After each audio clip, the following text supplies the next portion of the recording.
Hello everyone, what's up? Welcome to my channel. My name's Elise if you're new here. If you're not, welcome back. As always, it's great to see you guys.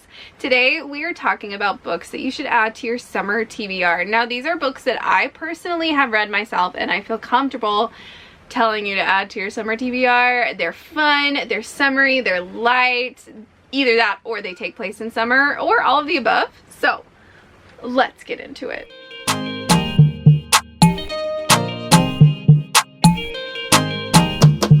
First, we have When in Rome by Sarah Adams. This is also perfect for you to add to your summer TBR because she just came out with the sequel of the book, Practice Makes Perfect, so then you can just read both of these. Amelia, who is a pop star who is just overwhelmed. She needs a little bit of a break. She's burnt out, so she decides to kind of take a note from her favorite Audrey Hepburn movie and go to Rome. So she goes to the nearest Rome to her, and that is Rome, Kentucky.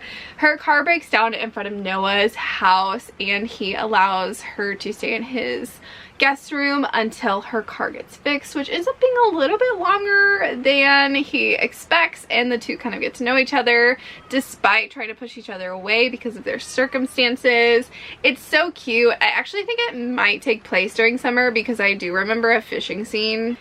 The best time to fish is in the summer. Super cute. It feels like you're being wrapped in a warm fluffy blanket, or the rays of sunshine are beaming on you. A good book to add to your summer reading list. The next book is super obvious, and that is Every Summer After by Carley Fortune, because duh, it happens in the summer. I did not read this in the summer, but I think that if I had read this in the summer, the vibes would have been immaculate. This book follows Percy, short for Persephone, and Sam, who grew up to be best friends at a summer house that Persephone's family had in this small town in Canada. She went there every summer. Her and Sam became best friends, and then eventually they became more, but then you go back to the second timeline and it's 12 years later and they haven't spoken. Something ends up bringing them together, and we kind of see them meeting again for the first time in 12 years. What happened to cause them not to talk or see each other for that long, and what ensues after that. Then we have The Fine Print by Lauren Asher. I don't know if this actually takes place in summer, but this reminds me of Disney World, and Disney World just reminds me of vacations in summer, being hot and sweaty at a park and eating ice cream and pretzels and snacks and lemonade. I just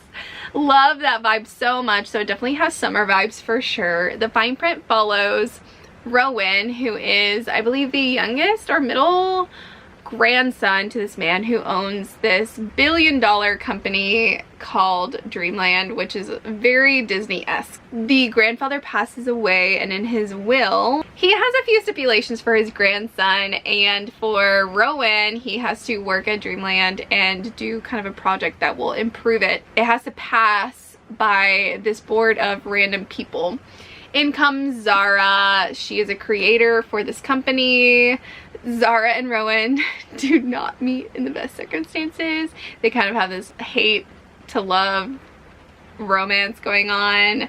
I thought it was really fun. I know this one was hit or miss for some people. I really enjoyed it. I think the best so far in the series because it does have a lot more to do with inside Dreamland, and I used to work at Disney World, so I have that nostalgic attachment, but very good summer vibes. I really enjoyed this series. It is a completed series now if you're one of those people who likes to wait until the series is finished. Then we have Book Lovers by Emily Henry. Now I couldn't decide if I wanted to put this in my spring vibes book recommendation or summer, but I do have a quote for you here, which is it just screams summer. It says, "The city is baking, the asphalt sizzles, the trash on the sidewalk reeks.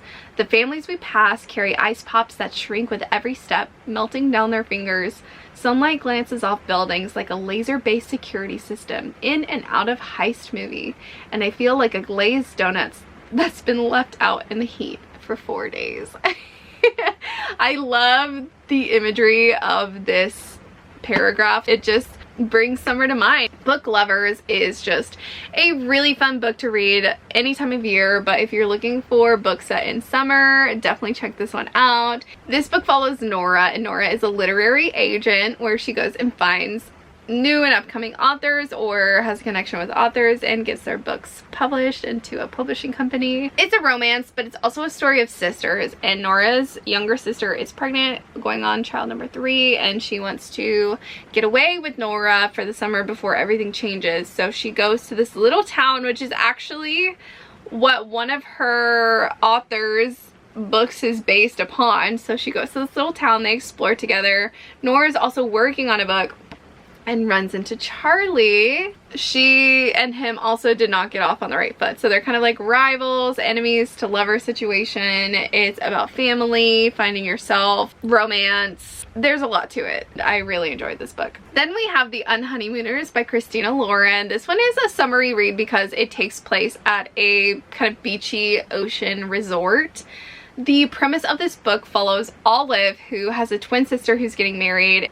The twin sister loves getting things for free, and so she wins this free seafood buffet for her wedding, but Olive can't eat it because she is allergic or something like that, and then the best man also can't eat it because he's very particular about his diet and what he consumes. So they are the only two who do not get ill after the wedding, and so Olive's sister gives the honeymoon to her and Ethan. So they go on this all expenses paid honeymoon trip that her sister also won, and it's forced proximity. It's kind of enemies to lovers. We don't really know why they don't get along, but her and Ethan do not get along. It's fun. The banter is fun. It's kind of silly. I did not love necessarily what takes place in the third act. However, the majority of the book is very enjoyable, very summer vibes, very fun. Definitely leave it up to you to decide whether or not and like how you feel about that event that happens in the third act. But yeah. Then we have Maggie Moves On, which is a recent 5-star read for me. I really enjoyed it. It follows Maggie, who is a YouTuber who renovates homes and houses and flips them and sells them and then moves on to the next job.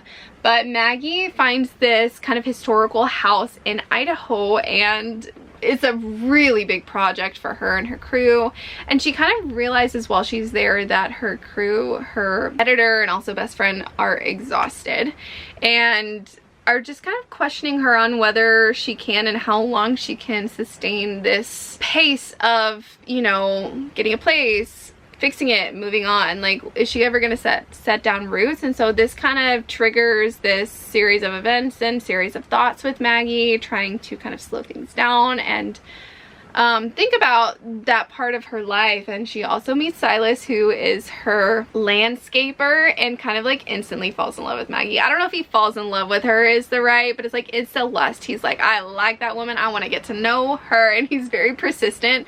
Not like in a too pushy of a way. I thought it was like just a good amount, but it was really funny. He's really funny. He kind of reminds me of Chip Gaines, like kind of like a Chip and Joanna Gaines vibe. It was really fun, and Kevin the dog is also a very large character in this book. The humor, the romance, the spice, all of the above, I thought was really well done. There's also found family in here, which I love, and it does take place during the summer. The renovation starts in like May and goes throughout the summer, so it's in the summer, and there's some like kayaking and like waterfalls involved, and like I don't know, it's just, it has summer vibes, and I recommend that you read it in the summer. Okay, and last but not least is Something Wilder by Christina Lauren. I don't know if this takes place in the summer, but this is about her trekking through like Arizona, like the desert and everything, and to me that screams hot and that screams summer, so I recommend it for the summer.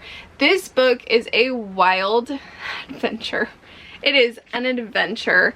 It was a fun time to read. It was my favorite read ever, but I think that if I had gone into it and just like released myself from how realistic it was, I would have enjoyed it sooner, because once I did just let go and say like this is a wild book, I enjoyed it a lot more, and I think if you go in with that expectation, you will enjoy it a lot more. It follows Lily Wilder.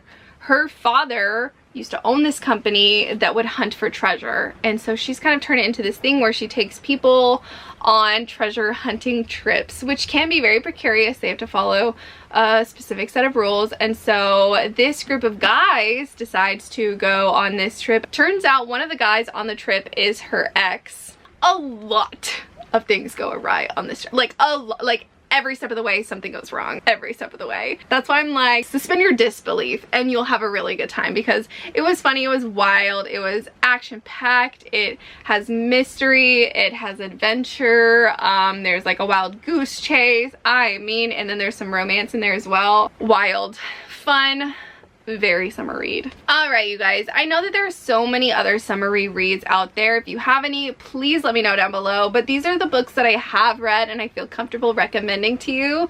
There is a video coming out soon, or maybe it's already out, about my summer TBR that I am going to be reading this summer, so maybe I'll be able to recommend more next summer for sure. Let me know down below if you've read any of these. I hope that you could find a book to add to your TBR.